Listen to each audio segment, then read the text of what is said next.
going to be in the Sermon on the Mount for the next few weeks. A fantastic, fantastic sermon. And the one thing that I've learned about the Sermon on the Mount is that we just don't get how radical what Jesus said was. So this series I've called Cliffhanger because really Jesus is going out on a cliff by what he says in this sermon. And hopefully I can help you to see what exactly those risky things are that he said. So, thinking about if you were in the crowd today at the Sermon on the Mount, you would have been on the edge of your seat, kind of like, what's he going to say next? And you have to remember that there were Pharisees and Jewish leaders overhearing everything that Jesus was saying. So let's look at Matthew 5, and we're going to read 1 through 12. When Jesus saw the crowds, he went up the mountain.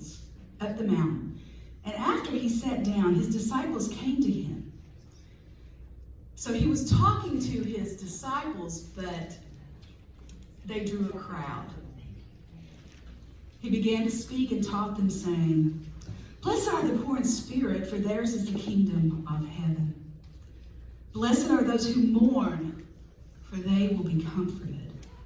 Blessed are the meek, for they will inherit the earth.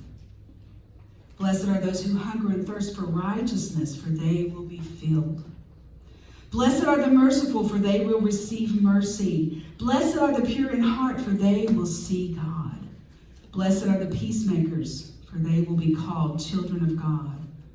Blessed are those who are persecuted for righteousness' sake, for theirs is the kingdom of heaven. Blessed are you when people revile you and persecute you and utter all kinds of evil against you falsely on my account. Rejoice and be glad, for your reward is great in heaven. For in the same way they persecuted the prophets who were before you." So Jesus sits down with his disciples, and he's brand new to the scene. He's just been healing people, and so word's getting around. They don't really know him yet, but they know that he heals. And they know that he's something different. And so the crowds are starting to get big and come and following him around. So what is it that he said that is so big?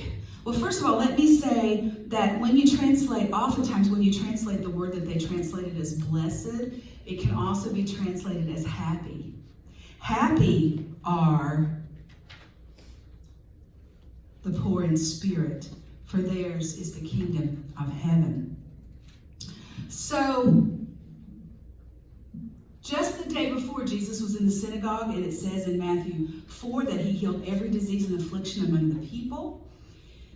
So these people that were there were recently healed people and people who needed to be healed, and they were following him around. The crowd is not comprised of upwardly mobile socialites or cultural elite or rich and handsome folks, but the low of the low. The least, last, lonely, and lost, I like to say. But the Pharisees were overhearing, checking him out. So he offers this lesson about if you want to be happy or blessed. And so he opens his sermon by saying, "Blessed are the poor in spirit." Now, last week I talked about poverty, poor in financial or poor in material. But this week we're talking about poor in spirit. I would rather be poor financially than poor in spirit. Because really the only cure to spiritual poverty is Jesus Christ. Amen. And it's only in realizing how poor we are when compared to Jesus that we come to know just how great a need our lives have.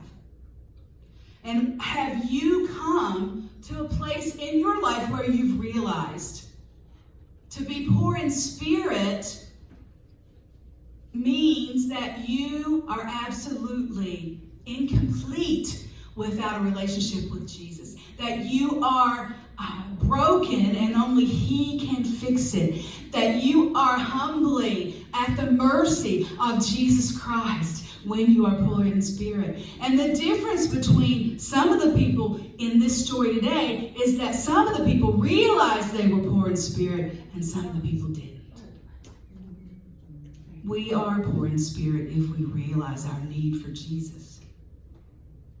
This crowd hanging on every word was saying, yours is the kingdom of heaven if you're poor in spirit. Not if you give a big offering. Not if your family or your parents were big in the church. No, that won't get heaven. Wow. You want to know how to get to heaven? Be poor in spirit. This flies against everything in our culture today. Big is better. We want to be the best. But Jesus says, be poor in spirit. So, Paul, who's writing this, he was kind of a bigwig. He'd been taught by Gamaliel, who was a famous rabbi. He was half Roman. He was Gentile. His dad was a Gentile. So he had some credibility in the world. He did not realize his poorness in spirit until he met God on the road to Damascus. And his life was transformed at that time. And we know that Paul knew now what it means to be poor in spirit. Because before this, Paul killed Christians. His mission was to kill Christians. So, a Sunday school teacher one day asked the kids what it would take to get to heaven. And she says, what if I sold my car, had a big garage sale, and gave all my money to the church? Would that get me to heaven? She asked the kids, and the kids said, no. Well then, if I cleaned the church every day, mowed the yard, kept everything neat and tidy, painted it, and showed up every Sunday, would that get me to heaven? No, the kids yelled. Well, what if I was kind to animals and gave candy to children and loved my wife? Would that get me to heaven? No. Well, then how can I get into heaven? A 5-year-old boy shouted, you gotta be dead. Well, I think he got the technicality of what it means. But Jesus was saying, you got to be poor in spirit. When you are poor in spirit, your humility and your realization is that you are nothing without Christ. Next. Oh, can you imagine that made the religious leaders happy? No, they were starting to get mad at this point because that didn't fit with what they were teaching. So the next beatitude is, blessed are those who mourn, for they will be comforted. To mourn means to have a passionate lament or grief for one who is loved with profound devotion. It conveys a broken heart, an ache of the soul, or an anguished mind. There's a lot of griefs. Griefs over dead dreams. Griefs over people who've died that we love dearly. Grief over the world. Grief over our country. Grief over one's sinful condition. To mourn means to have a broken heart and deep inner pain which occurs when something happens. It is in this sense of mourning that God and Jesus have compassion on others.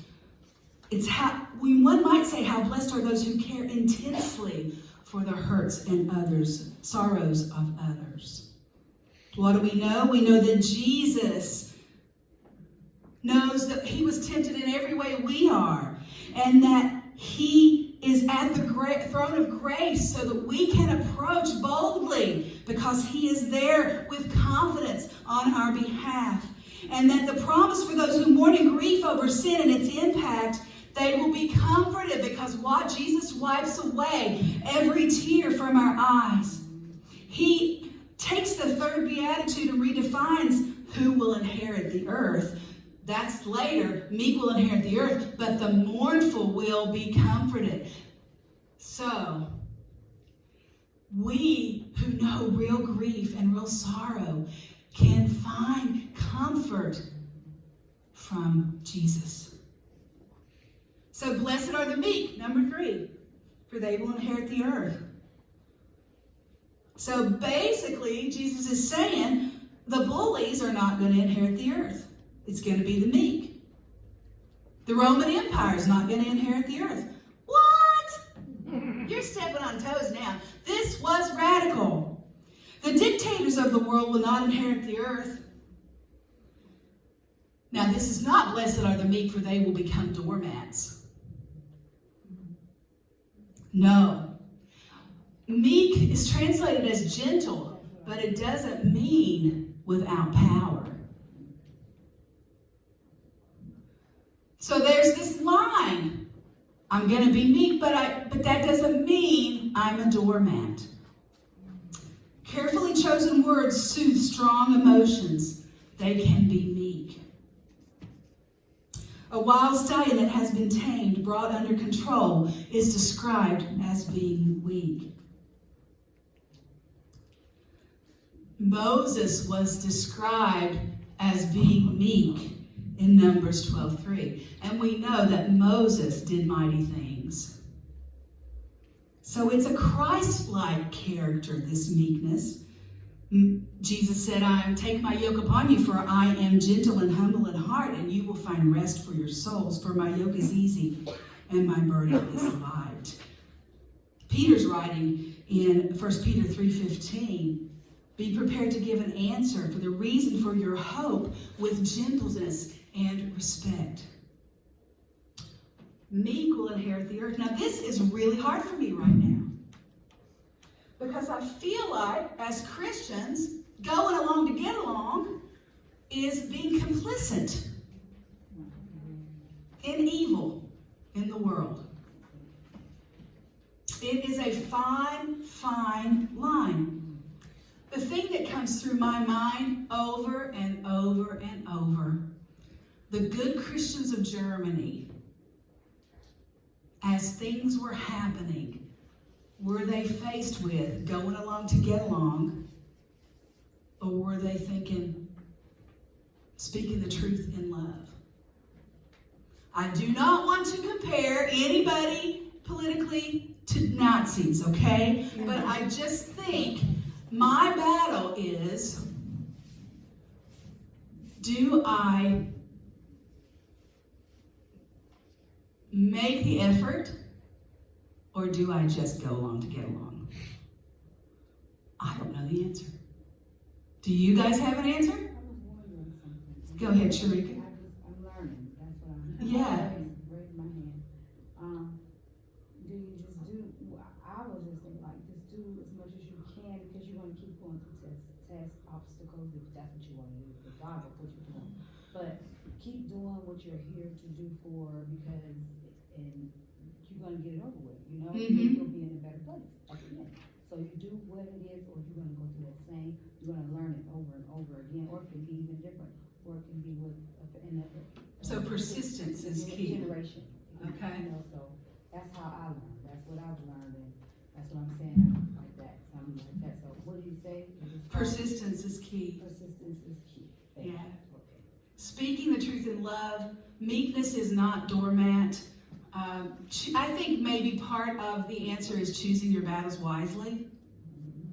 Yes, Luther. And we must remember that in the culture at that time, the prevailing thought was that if you are ill, it's because you've sinned. Exactly. That was the teaching from the political or the religious leaders at that time. Yes. And Jesus had just said something entirely different. That's why he gets the impression. In regard to our own political situation or social situation, it's our obligation to speak or do something. And I think one The way to blood do that of is to Christ say, paid, yeah. he paid for it. I feel this way.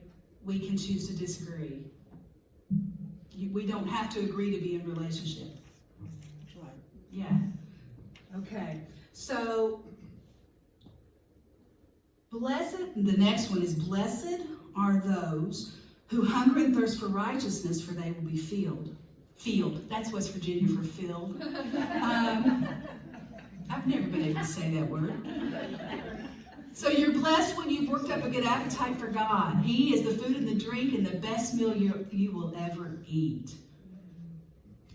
Jesus said, I am the breath of life. I'm the bread of life. Whoever comes to me will never go hungry, and whoever believes in me will never be thirsty. So this pursuit of God, this thirsting for hunger and righteousness, is only filled through Jesus Christ. So the promise of being filled or satisfied is the idea of a relationship with God being like that spiritual buffet where you fill up on Him. When we have a hunger or a strong natural desire for God, we will be given life-giving spiritual food. And then he shifts gears and he says, blessed are the merciful, for they will be shown mercy. There you go again, Jesus. Asking people to be merciful. Mercy means to have an authentic, genuine concern for people in need. Ministry to those struggling, hurting, or who are feeling miserable.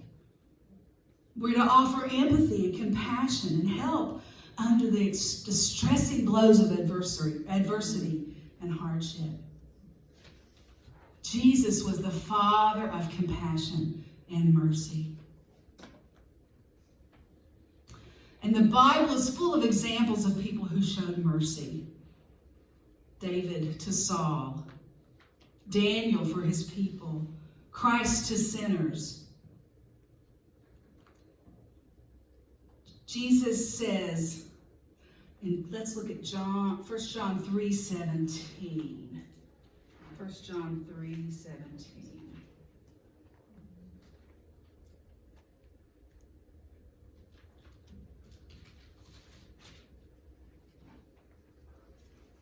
How does God's love abide in anyone who has the world's goods and sees a brother or sister in need and yet refuses to help?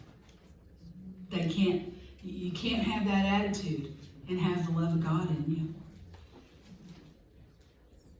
So then he talks about mercy, which goes right into the 8th beatitude. Blessed are the pure in heart, for they will see God. Okay, pure in heart's about motive. It's about doing the right thing for the right reason. It's about our mindset.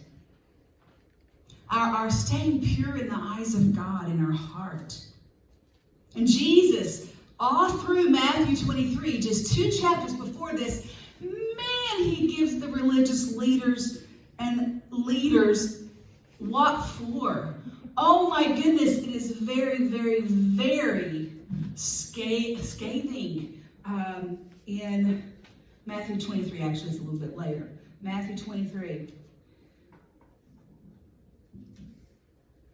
He says, but woe to you, scribes and Pharisees and hypocrites, for you lock people out of the kingdom of heaven, for you do not go in yourselves, and when others are going in, you stop them. Woe to you, scribes and Pharisees and hypocrites, for you cross sea and land to make a single convert, and you make the new convert twice as much a child of hell as yourselves. There's a whole chapter of woe to you, religious leaders, for not doing the right thing for the right reasons. A pure and clean and humble heart. Now, next one is, blessed are the peacemakers, for they will be called the sons of God. The absence of war does not mean peace. Peace is being at one and at peace with yourself and at peace with the outside world. At peace with God and at peace with others. Seek peace. Peacemakers like unity. They don't tear down. They don't hurt with their tongue. They're slow to anger. They're humble and they trust God. So when we speak, we do so in a way that is wise. And for my truth, Jesus is my peace. Okay, I could talk about peacemakers, but it's time to wrap this up. Blessed are those, it continues, who are persecuted because of righteousness, for theirs is the kingdom of heaven. Blessed are you when people insult you, persecute you, falsely say all kinds of evil against you because of me. Rejoice and be glad, because great is your reward in heaven. For in the same way they persecuted the prophets who were before you. It's as if he wraps up the Beatitudes with this because he knows it's going to happen. When I teach about relationships, I say if you're in relationship with somebody, there will be conflict. It is just part of the deal. When you speak for Christ, when you stand up for right, when you work out of a pure motive, when you are meek, when you are humble, you will be persecuted. You will be ridiculed. You will be insulted. You will have false things said about you. You will be persecuted, and there will be tribulation. But great is your reward in heaven. For the same way they persecuted the prophets who were before you. And then I have a whole reading about all the martyrs and the way the disciples died, martyrdom, which we're learning in Sunday school, and across the times who have died, but I don't have time to go into that. I just want to read a last thing that is called the Devil's Beatitudes. Okay? So this is Satan speaking. Blessed are those who are too tired, too busy, too distracted to spend even an hour once a week with their fellow Christians. They are my best workers. Blessed are the touchy who stop going to church because they're too sensitive. They are my missionaries. Blessed are the troublemakers, for they shall be called my children. Blessed are the complainers, for their complaints are music to my ears. Blessed are those who keep a list of the preacher's mistakes, for they get nothing out of her or his sermons. Blessed is the church member who expects to be invited to his own church, for he is part of the problem instead of the solution. Blessed are those who gossip, for they cause strife and division that please me. Blessed are those who are easily offended, for they will soon get angry and quit. Blessed are those who do not give an offering to carry on God's work, for in stealing from God, you steal for me. Ooh. Blessed is he who professes to love God, but hates his brother and sister, for he shall be with me forever. Blessed are you who, when you hear this, think the preacher is talking about somebody other than you, for I've got you right where I want you. Woo! That's powerful. We are all blessed today, and we can speak that out loud. And if there's anything that I want you to realize from the Sermon on the Mount, which sounds so pretty, is that Jesus was really being radical. And as I go about my day, realizing that when I do stand up for what's right and I'm trying to be meek in a really ugly world, it's not easy. But Jesus gives us this example. And I look forward to talking about salt and light next week in our Sermon on the Mount. Thank you. Let's take a minute and let's turn to our hymn of invitation.